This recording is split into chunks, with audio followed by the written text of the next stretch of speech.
It's been 2 hours. One of my feet slipped out from under me. I thought I was gonna fall back.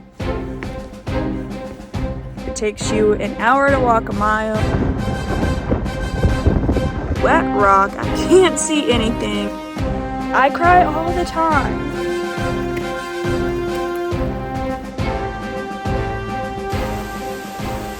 It's pretty clear I was definitely struggling when I was going through the Whites along the AT. But I'm making this video now with everything I remember so that if you pay attention, you can go in much more prepared and not struggle like I did. I definitely don't want to scare you or make you worried with the information I'm about to share, but I want you to know exactly what kind of challenge to expect and be prepared for it so you can have the best time as possible. First, let's start out with probably the biggest difference from the rest of the AT, the fact that there are campsites and shelters you need to pay to stay at. When I first encountered that, I was like, oh my gosh, I have been using these things for free for the past, 150 days. It seems so crazy to have to pay for it now. And I didn't mean to come off spoiled or entitled by that. I had just gotten used to something, and then all of a sudden there was a monetary value attached to it. Once I got a few days into the Whites, though, it was definitely worth the $5, $10, $15 because of the convenience. And the reason it costs money is because there's so many people that want to use the same thing. One, there's more upkeep needed, so there's more costs associated with that. And two, to discourage people from all camping on top of each other. Think about if there was just free camping all the time, how run down and maybe polluted, maybe less resources, less beauty for you to enjoy. So really at the end of the day, paying for it wasn't a huge deal. You can stealth camp, meaning finding an already established little site for yourself off the trail.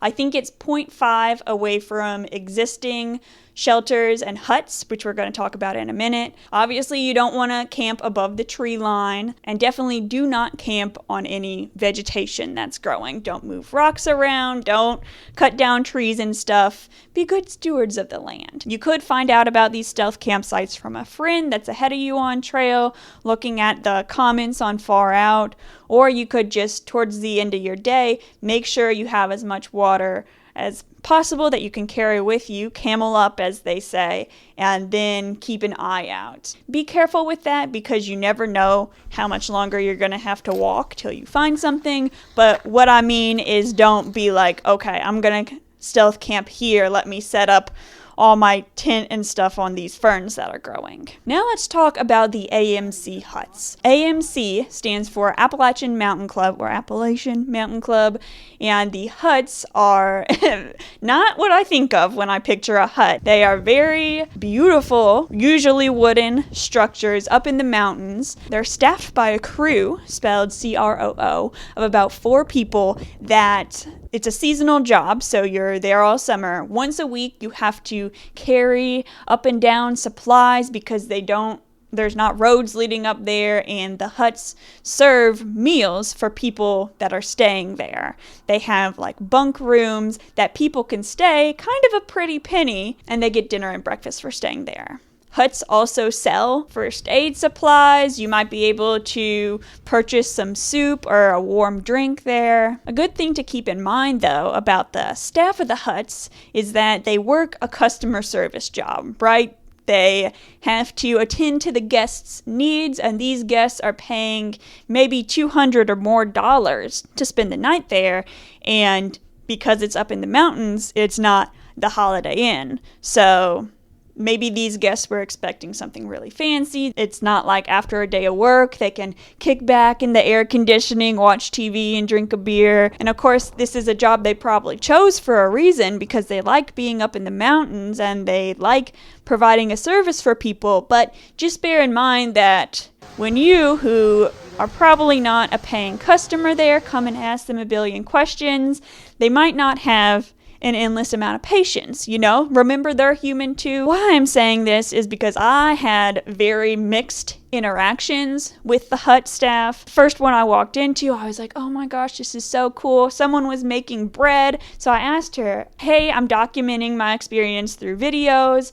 would you mind if I got a shot of all of this, including what you're doing? And the way she responded, you would have thought I said, I'm going to film you whether you like it or not. At another hut, they had some breakfast leftovers, so there was a sign that said you can either battle us in paper, rock, scissors, or stand on a table and sing a silly song and we'll give you these leftovers. That was just a fun little way to get rid of their leftovers instead of throwing them in the trash. So just remember, when you walk into a new hut for the first time, you don't really know what to expect from people. You don't know what's been going on before you got there. You're exhausted in I've just walked 1,800 miles way. The workers may be exhausted in a customer service way. So just give them grace. Next, let's talk work for stays. Like many of the hostels along the AT, that you do a certain amount of work for them, they'll let you stay for free. It's kind of the same thing in the huts. The deal is you work for 1 hour. You and another hiker, they can only take 2 work for stays in a night. You have to show up at as close to 4 p.m. as you can in order to get those spots. A lot of thru hikers want them, you know. When I did it, the work they asked me to do was picking up litter around the hut and sweeping out a bathroom. So really not too hard.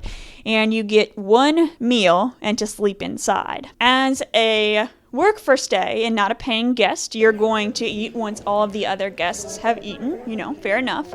And the food might be cold by the time you get it. Also, if there is a popular dinner item like rolls or something, they might not have the most popular items left to give you. And that's fair enough. Also, with sleeping inside, there might be a lot of noise in the room. They're going to start getting breakfast ready at 5 a.m. I didn't get a good night's sleep. I would have slept better in my tent. And for some reason, I was under the impression we were going to get breakfast too. That's just my own fault for not having the right information. But it was frustrating because I waited around till like 9 o'clock, which is kind of late if you want to get a lot of miles in for the day. And then there was just oatmeal left and it was cold. And I was like, I eat oatmeal all the time because that's the easiest thing to carry and it's hot. My advice for you is if you want to do a work for stay and it just works out that you've gotten done the amount of miles that you wanted to do and it's 4 o'clock and you're at a hut, go for it. But also, don't cut your day short. In my experience, of course, if you are super fast or if you really want to experience a night in a hut, then go for it. Now that we've covered the logistical and interpersonal type things, let's talk about the trail itself. What makes this section so much harder? First of all, the type of ground you're walking on most of the time is often very rocky. Expect rock piles, rock obstacles, and rock faces. There's parts that are super steep, and like everywhere on the AT, there's a lot of up and down. I guess the tricky thing about the whites is if you try to go slow and be careful, it's going to take longer, and you might get really frustrated like, oh, this is taking forever. But if you try to go fast, then you have a higher chance injuring yourself. If you can get a new pair of shoes before entering the whites to make sure the grip on them is really fresh and not worn down from miles of walking, that'd be a very good idea. And try to take as big of steps as possible to keep you moving along. But that being said, I know there were a lot of places where I was like, I can only go inches at a time because I never know what I can put my foot on. Storms can be very dangerous, especially if you're caught above tree line. There are people that have died in the whites. Very experienced hikers have lost their lives. Be sure you're checking the weather regularly, atweather.org. And there's another website, especially for Mount Washington, that I'll put on the screen. Some of the signs don't say specifically AT this way. You just gotta either look at your map, look at far out. I've heard it said that instead of white blazes marking the path of the AT, to look for rock cairns with a white rock on top. Well, my boyfriend was trying to do the trail without a phone, so he didn't have far out or something. He was also trying to do it without a map. I don't recommend that. He took a wrong turn somewhere, and he swears that he saw a rock cairn with a white rock on top. That wasn't the AT. And he said that to someone at a visitor center. He was like, hey, you need to stop telling people this because it could get someone lost. And the visitor center person very strongly disagreed. So, Just make sure you have a map or far out, please. So with all this in mind, let's say you're about to enter the Whites. If you use far out, I would look at the elevation instead of the top-down bird's eye view map, because it's just going to have so much more of an effect on how many miles you can do a day. Look at the weather. When is there bad weather coming up that you want to either be in town or hunkered down at a campsite for? Remember, weather is always changing, but obviously if there's 2 days of storms and you can possibly spend those days in town resupplying or whatever, that'd be a really good idea. Get you out of that dangerous weather. Once you have that in mind, try to think about how many miles you can reasonably expect to do in a day. For most of the AT, my goal was to hike 15 to 20 miles in a day. So I thought, okay, the Whites are going to be harder. Maybe I should expect more like 10 to 15. I think a more accurate way to expect mileage from yourself is to cut in half what you usually do in a day. Let's go ahead and look at the map of the Whites. One thing to note is there's no official start and end, but here's where I definitely felt the most the Whites vibes. A note to the southbounders out there, remember that I'm a northbounder, so my hardest parts of the trail might not be that hard for you, but I think coming from Maine, you'll be used to slick rock faces, you'll be used to climbing. Because of that, I think it would at least be mentally easier to come from the north to the south, but I don't know. I asked a southbounder and they said the wildcats were hard, so FYI. If you're a northbounder, though, coming from Georgia to Maine, watch out for the Moosalaki descent. It's very, very steep.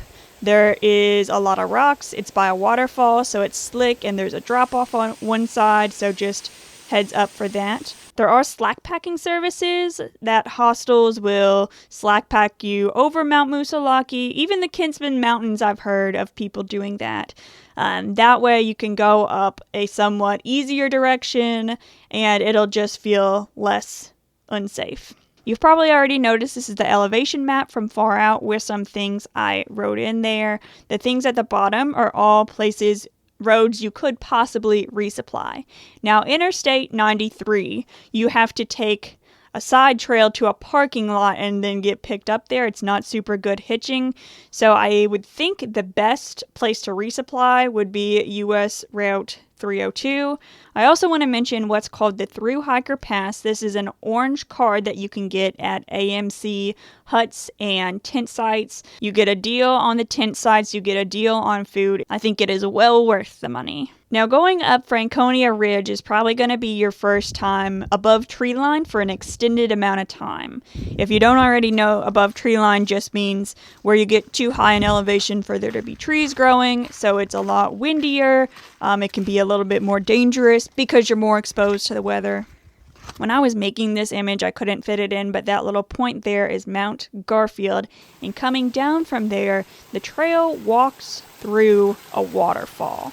It's definitely a little nerve-wracking. You might feel like you're about to slip, but just take it as slow as you possibly can. It doesn't go on super long. It's just kind of a moment of, oh my gosh, this is the trail? Steep descent up Mount Jackson, and then once you get past the tent site and the hut there, you start getting above tree line again. You go past Lake of the Clouds Hut, up Mount Washington, a few more mountains, and then you go back into the trees around Madison Hut, and then back up Mount Madison is going to be exposed. Again, it's above tree line, and then you'll reach tree line again part of the way down that super steep descent. It is a rock pile, and it's pretty steep. So you feel like you're going to fall a lot, but just take it one step at a time. Maybe put away your poles so you can fully climb using your hands. It's tough, but you'll get through it. So that's the day I think takes most planning. You're going to either want to plan to do a lot of miles those days, get an early start, take minimal breaks. And there are some blue blazes to campsites to not forget about that you could stay at. Another thing to note is at Lake of the Clouds Hut, 6 thru-hikers can stay in a place called the Dungeon for $10 each. So 2 work for stays, 6 hikers. If you're walking through with the bubble, there's a lot of people. You might not be able to squeeze in, but I think that would be something to keep in mind because that way you could break up the above tree line part. Pinkham Notch Visitor Center has some food for sale, or you could hitch from there into a town called Gorham that's nearby. There's a pretty steep descent up Wildcat D, but if you are injured or for some reason you can't do that hike, there is a ski gondola if you need backup plans. Also, at that same place, sometimes the ski patrol shack is open. I don't know what you would call it, but the building for the workers in the winter is open for hikers to sleep in. Sometimes, let's remember to not trash the place, be really good guests and all that. Mount Moriah is the last peak, and then US Route 2 can get you into Gorham. Now I want to show you a few examples of how you could potentially plan your mileage. If you want to base your plans off one of these, you can, but really my goal in showing you these are just like know what kind of miles to expect from what kind of hiker. Here's how I hiked in 2023. You can see there are a lot of really low mileage days. Sometimes it was weather. One time I was waiting for a package in town, but I really wish that I would have leaned into self-discipline a little more in the wines. I definitely took it easy on myself sometimes, but while I thought that would be restful and helpful, it was really harder in the long run because then I had to deal with the logistics of how are we getting across the Kennebec River? Is Baxter State Park going to be open? So if I was to do it again, this is the mileage that I would go for. I am a slower hiker.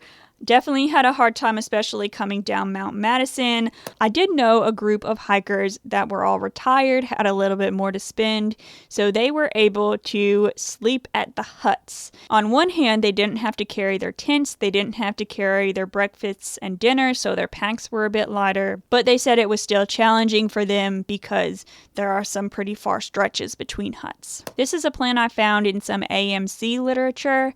It would cost $20 to stay at the campsites listed, so if you're on a budget, this would be great for you. Personally, I would struggle with this mileage, but maybe that's just me. Like I said in the beginning, I hope this video hasn't scared you. It's going to be challenging for most people. There are some people that can do it really easily, but with that in mind, some hikers say it was their favorite section. The views are stunning.